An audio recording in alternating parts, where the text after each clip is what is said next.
Hello बच्चों, आप सभी लोगों का फिजिक्स सॉल्यूशन पॉइंट में स्वागत है। मैं हूं Ashutosh Upadhyay. Today we start the new chapter current electricity. बच्चों, आज हम नया चैप्टर स्टार्ट करेंगे। नए चैप्टर में सबसे पहले हम टॉपिक पढ़ेंगे करंट डेंसिटी क्या होती है। बच्चों, इलेक्ट्रिक करंट के बारे में हमें 10th क्लास में अच्छे से पढ़ा है।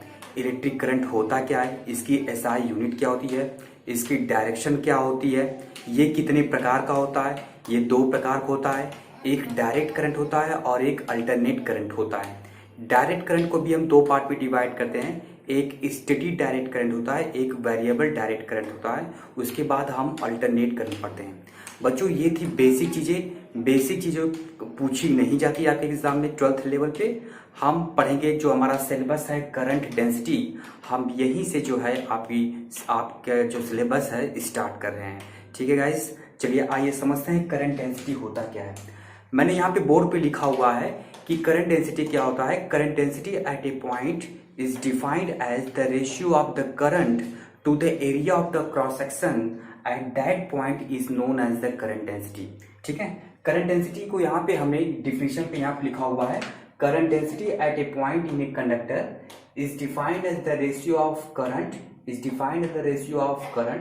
To the area of cross section of the conductor at that point. Current density को हम जे से दिखाते हैं। एक बार मैं फिर से बता दे रहा हूं, ये करंट डेंसिटी जैसे मान लो कोई एरिया है, कोई हमारे पास सरफेस है, सरफेस का ये एरिया ए है, सरफेस का एरिया क्या ये है। तो किसी भी पॉइंट पे जो करंट डेंसिटी होती है, जैसे मान लीजिए कि यहाँ पे एक पॉइंट है, जैसे मान लीजिए कि यहाँ पे एक पॉइंट है, इस पॉइंट पे जो करंट डेंसिटी होगी वो किसके बराबर होगी, ratio of current and the area of the conductor at that point. ठीक है, वही करंट डेंसिटी होता है। करंट डेंसिटी को हम जे से दिखाते हैं। इसका फार्मूला क्या होता है, current density is equal to current upon area. इसकी गाइस इसका ये क्या हो गया, फार्मूला हो गया। ठीक है, चलिए हम अब आगे बढ़ते हैं। इसकी एसआई यूनिट की बात करें तो इसकी एसआई यूनिट क्या हो जाएगी, आपको पता होगा। करंट की यूनिट क्या होती है, एम्पियर ए।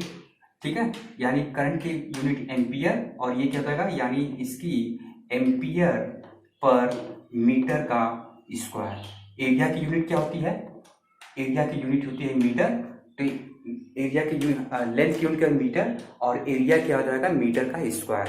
इसीलिए करंट डेंसिटी के एसआई यूनिट क्या होती है, ampere per metre square. Guys, अगर इसकी हम नेचर की बात करें, ये कैसी किसके नेचर का होता है, ये जो होती है एक वेक्टर क्वांटिटी होती है। ये नेचर में कैसा होता है, वेक्टर क्वांटिटी होती है गाइस। कैसी क्वांटिटी होती है, वेक्टर क्वांटिटी होती है। ठीक है बच्चों, आप जो है माइंड मत करिएगा, हमने करंट की जो इलेक्ट्रिक करंट होता क्या है, ये बेसिक आप 10th क्लास में पढ़े हुए हैं। इलेक्ट्रिक करंट होता क्या है, इसकी एसआई यूनिट क्या होती है, एसआई यूनिट की डिफिनीशन यानी 1 एम्पियर की डिफिनीशन क्या होती है, और इसकी डायरेक्शन क्या होती है, ये नेचर में कैसा होता है और कितने टाइप का होता है, ये सब आप पढ़ सकते हैं। ठीक है, हम जो आपके सिलेबस की चीज है बस हम उसको फोकस कर रहे हैं, यानी हम करंट डेंसिटी से स्टार्ट कर रहे हैं। करंट डेंसिटी को हमने बता दिया, current density at a point is defined as the ratio of current to the area of the cross section of the conductor at that point. It is denoted by J. Therefore, the current density J is equal to current upon area. Its SI unit is ampere per meter square. It is a vector quantity. I hope आपको यहाँ तक current density ये चीज आपको समझ में आई होगी। आइए अब जो आपके सिलेबस की नेक्स्ट टॉपिक है उसको हम स्टार्ट करते हैं। वो हमारी टॉपिक क्या है, ओम्स लॉ। हम स्टार्ट करेंगे ओम्स लॉ क्या है। आपने इसका स्क्रीनशॉट ले लिया होगा। हम स्टार्ट करेंगे ओम्स लॉ, हेडिंग बनाएंगे ओम्स लॉ होता क्या है। ठीक है, आइए समझते हैं ओम्स लॉ। ओम्स लॉ, चलिए ओम्स लॉ होता क्या है। ओम्स लॉ में ओम्स ने अपने नियम में कहते क्या है, दिस लॉ, इसको हम कैसे कर सकते हैं, ये भी आप 10th क्लास में पढ़े हैं, इसलिए मैं इसको यहाँ पे इसकी डिफिनेशन यानी इसका स्टेटमेंट लिखूंगा नहीं, बस इसका फार्मूला लिखूंगा और आपको समझना होगा। ठीक है, तो Ohm's law states that the electric current flows through the conductor is directly proportional to the potential difference. ठीक है, आपने पढ़ा होगा, जो अगर किसी भी कंडक्टर में इलेक्ट्रिक करंट फ्लो होता है, यानी अगर किसी भी कंडक्टर में इलेक्ट्रिक करंट जो फ्लो होता है वो डायरेक्टली प्रोपोर्शनल होता है किसके, पोटेंशियल डिफरेंस के। ठीक है, जब भी पोटेंशियल डिफरेंस का नाम लेते हैं तो उसके बाद हम वर्ड ऐड करते हैं क्या, across the ends of the conductor या between the 2 points of the conductor. ठीक है, चलिए एक बार मैं फिर से इसका स्टेटमेंट आपको बता दे रहा हूं। दिस लॉ स्टेट्स दैट मतलब Ohm's law state that the electric current flows through the conductor is directly proportional to the potential difference across the ends of the conductor. Mathematically, it can be represented by V proportional to I. और हम जानते हैं जब भी हम proportional को हटाते हैं तो क्या लगता है, कांस्टेंट लगता है, यानी V इज इक्वल टू कितना हो जाएगा, आई आर के बराबर हो जाता है। ठीक है, यहाँ पे हमारे पास एक कांस्टेंट आया, इस कांस्टेंट को क्या बोलते हैं, रेजिस्टेंस बोलते हैं। R इज नोन एज क्या, R इज नोन एज, ये क्या कहलाता है, रेजिस्टेंस कहलाता है। ठीक है, R is known as resistance. तो यहाँ पे हमको एक नई क्वांटिटी मिली, रेजिस्टेंस। तो रेजिस्टेंस कैसे हम डिफाइन करेंगे, आइए रेजिस्टेंस को कैसे डिफाइन करेंगे, हम हेडिंग बनाएंगे रेजिस्टेंस। हम हेडिंग क्या बनाएंगे, रेजिस्टेंस। रेजिस्टेंस को हमने यहाँ पे किससे दिखाया, R से दिखाया है। R की वैल्यू कितना हो जाएगी, R is equal to V upon I, R is equal to V upon I हो जाएगी। चलिए आइए इसकी डिफिनीशन बनाते हैं कि resistance, how can you define the resistance. The ratio of potential difference across the ends of the conductor to the electric current flow through the conductor is known as the resistance. ठीक है, यानी ratio of potential difference across the ends of the conductor to the electric current flow through the conductor is known as the resistance. I hope आप हमारे words को अच्छी तरह सुन रहे होंगे और इसको लिखने की कोशिश कर रहे होंगे। चलिए आइए होता क्या है, अब इसकी एसआई यूनिट की बात करें। इसकी एसआई यूनिट क्या हो जाएगी, इसकी एसआई यूनिट, यहाँ पे ये पोटेंशियल डिफरेंस है, इसको क्या कहेंगे, वोल्ट कहेंगे, अपान इलेक्ट्रिक करंट है, नीचे आई है तो इसकी यूनिट क्या हो जाएगी, एम्पियर, है ना। यानी रेजिस्टेंस की जो यूनिट होती है उसको क्या बोलते हैं, रेजिस्टेंस को वोल्ट पर एम्पियर। वोल्ट पर एम्पियर को ही हम क्या बोलते हैं, ओम बोलते हैं। वोल्ट पर एम्पियर को ही हम क्या बोलते हैं, ओम बोलते हैं। चलिए, यानी रेजिस्टेंस की दो यूनिट हो गई, एक हो गया वोल्ट पर एम्पियर, इसी को हम क्या बोलते हैं, एम्पी ओम बोलते हैं। ठीक है, आई होप आपको यहाँ तक समझ में आया होगा। आइए 1 ओम को कैसे डिफाइन करते हैं, यहाँ पे हेडिंग बनाएंगे डिफिनीशन ऑफ 1 ओम। आप 1 ओम को कैसे डिफाइन करेंगे गाइस, 1 ओम कब होगा, 1 ओम कब होगा, जब ये 1 वोल्ट अपान 1 एम्पियर होगा, 1 वोल्ट अपान 1 एम्पियर होगा। इस फॉर्मूले से वोल्ट पर एम्पियर को क्या बोलते हैं, ओम बोलते हैं। 1 ओम कब होगा, जब ये 1 वोल्ट और 1 एम्पियर होगा। तो 1 ओम को कैसे आप डिफाइन करेंगे, है ना, कैसे डिफाइन करेंगे, if 1 ampere of the current flows through the conductor when the potential difference of 1 volt applied between the 2 ends of the conductor। ठीक है, 1 ohm is defined as 1 ohm is the resistance of the conductor when 1 ampere of the current flows through the conductor when the potential difference of 1 volt is applied between the 2 ends of the conductor। I hope आप इसकी जो है definition पढ़ लिए होंगे।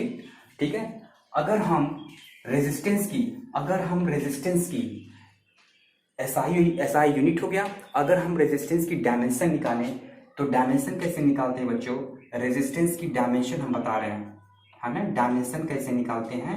चलिए, resistance is equal to V upon I होता है, तो V की आप निकाल सकते हैं W अपॉन Q से। V की आप निकाल सकते हैं किससे, W अपॉन V की आप डायमेंशन निकालते हैं W अपॉन Q से, यानी कितना हो जाएगा इस W की कितना होता है, ml2, यानी V की वैल्यू क्या हो जाएगी, ml2 t की पावर -3 a की पावर -1 अपान एम्पियर नीचे है, ये ऊपर जाएगा तो क्या बचेगा, ml2 t की पावर -3, ये भी ऊपर जाएगा तो a की पावर -2। यानी रेजिस्टेंस की जो डायमेंशन हो गई वो क्या होगा, ml2 t की पावर -3 a की पावर -3, सॉरी t की पावर -3 a की पावर -2। यहाँ तक हमारा ये क्लियर हो गया। यानी हमने रेजिस्टेंस पढ़ लिया, रेजिस्टेंस के साथ साथ इसकी एसआई यूनिट, रेजिस्टेंस की जो यूनिट है 1 ओम को हमने डिफाइन कर लिया, और रेजिस्टेंस की डायमेंशन क्या होती है हमने इसको भी डिफाइन कर लिया। गाइस अब ये पूछा जाता है कि रेजिस्टेंस किस फैक्टर पे डिपेंड करता है। चलिए उसके लिए हम हेडिंग बनाएंगे, factors on which the resistance is depend. हम हेडिंग क्या बनाएंगे, factors on which the resistance is depend. हम हेडिंग बनाएंगे factors on which the resistance is depend. किस किस फैक्टर पे जो रेजिस्टेंस वो डिपेंड करता है, आइए उसको समझते हैं। चलिए किसी भी जो कंडक्टर की जो रेजिस्टेंस होती है वो किस किस फैक्टर पे डिपेंड करती है। जो पहला जो रेजिस्टेंस होता है वो directly proportional to length of the conductor. किस किस फैक्टर पे डिपेंड करता है, resistance is depend upon the following factor. First is resistance is directly proportional to the length of the conductor, ठीक है, that is R proportional to L। आप इसको statement पूरा लिखेंगे। सेकेंड इज क्या होता है, सेकेंड जो होता है resistance is inversely proportional to the area of the conductor. जो रेजिस्टेंस होता है वो इनवर्सली प्रोपोर्शनल होता है एरिया ऑफ द कंडक्टर के। जो रेजिस्टेंस होता है वो इनवर्सली प्रोपोर्शनल होता है एरिया ऑफ द कंडक्टर के। अब इन दोनों फैक्टर को हम कंबाइन करें, ठीक है, ऐड नहीं करना है, यहाँ पे लिखेंगे कंबाइनिंग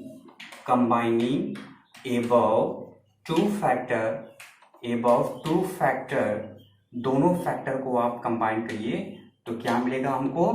चलिए क्या मिलेगा, R proportional to L by a. आपने इसको 10th क्लास में पढ़ा है इसलिए समझने में दिक्कत नहीं होगी। जब भी प्रोपोर्शनल हटाते हैं क्या लगता है, कांस्टेंट, यानी R proportional to rho L upon ए।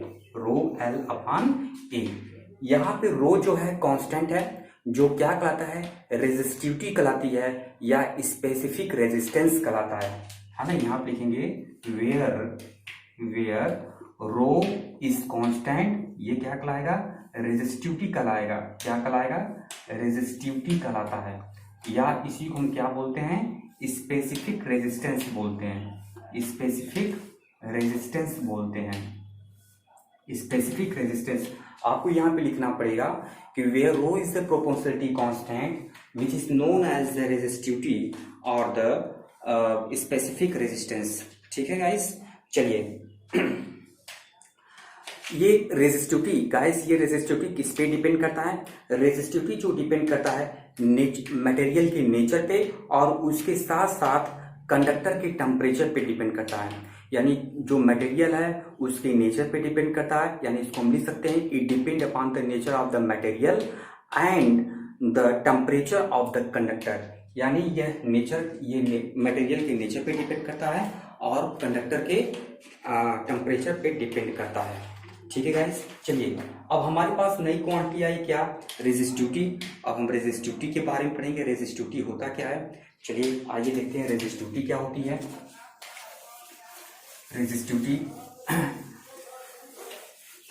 चलिए रेजिस्टिविटी क्या होती है, रेजिस्टिविटी जो होती है यहां से हम निकालेंगे R is equal to cross multiplication करेंगे, rho is equal to R A upon L, है ना, R A अपान L। यानी रेजिस्टिविटी क्या होती है, resistivity of the material may be defined as the resistance of the conductor of that material having unit length and unit area of the cross section, have the unit length and the unit area of the cross section. कहने का मतलब अगर हम L को 1 मान लें और area को क्या कर लें, तब एरिया हमारी क्या हो जाएगी 1। तो इस कंडीशन में R इज इक्वल टू किसके बराबर हो जाएगा, रो के बराबर हो जाएगा। तो इसको स्टेटमेंट में कैसे हम लिख सकते हैं, इसको स्टेटमेंट में लिख सकते हैं कि the resistivity of the material may be defined as the resistance of the conductor of that material having the unit length and the unit area of the cross section, ठीक है बच्चों। अब हमने रेजिस्टेंस पढ़ लिया और रेजिस्टिविटी को पढ़ लिया। इसका उल्टा भी होता है, रेजिस्टेंस का उल्टा कंडक्टेंस होता है और रेजिस्टिविटी को उल्टा जो होता है कंडक्टिविटी होता है। अब हम पढ़ेंगे कंडक्टेंस और कंडक्टिविटी के बारे में। अब हम किसके बारे में पढ़ेंगे, कंडक्टेंस और कंडक्टिविटी के बारे में पढ़ेंगे। हेडिंग बनाएंगे कंडक्टेंस, हेडिंग क्या बनाएंगे, कंडक्टेंस। कंडक्टेंस क्या होता है बच्चों, हमने बताया कि ये क्या होता है, रेसिप्रोकल होता है रेजिस्टेंस का। कंडक्टेंस क्या होता है, ये रेसिप्रोकल होता है रेजिस्टेंस का। यानी इसको हम यानी G is equal to 1/R, G is equal to 1/R, यानी कंडक्टेंस को हम G से दिखाते हैं, G is equal to 1/R, यानी the reciprocal of resistance is known as the conductance of the conductor. The reciprocal of the resistance is known as the conductance. इसकी SI unit क्या होती है, एसआई यूनिट की बात करें, SI unit इसकी कई बार पूछी जाती है। कंडक्टेंस की एसआई यूनिट क्या होती है, चलिए आर क्या है, रेजिस्टेंस है, इसकी एसआई यूनिट क्या होती है, ओम होती है। तो ओम को ऊपर ले जाएंगे तो ओम इनवर्स हो जाएगा, क्या हो जाएगा, ओम इनवर्स, या इसी को हम महो बोलते हैं, है ना, OHM ओम, या इसी को उल्टा कर देंगे MHO हो जाएगा, या इसी को हम साइमंस बोलते हैं, क्या बोलते हैं, साइमंस बोलते हैं। ठीक है, ये हमारा कंडक्टेंस हो गया। अब हम बात करेंगे कंडक्टिविटी की। रेजिस्टिविटी होती है, उसी तरह क्या होता है, कंडक्टिविटी होता है, कंडक्टिविटी होता है।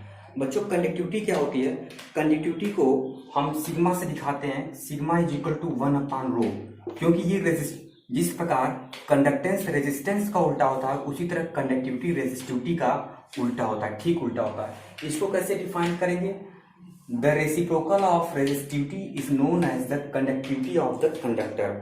ठीक है, इसकी एसआई यूनिट क्या होती है, अगर इसकी एसआई यूनिट की बात करें, एसआई यूनिट की बात करें, जैसे कंडक्टिविटी में हमें उसकी एसआई यूनिट पढ़ा था, सॉरी रेजिस्टिविटी का हमने एसआई यूनिट पढ़ा था, क्या पढ़ा था, ओम मीटर हमने पढ़ा था, ओम मीटर। इसी तरह इसकी एसआई यूनिट क्या रहेगी, ओम इनवर्स मीटर का इनवर्स हो जाएगा, या इसी को ओम इनवर्स को क्या बोलते हैं, साइमन या महो बोलते हैं, यानी साइमन का इनवर्स मीटर का इनवर्स हो जाएगा।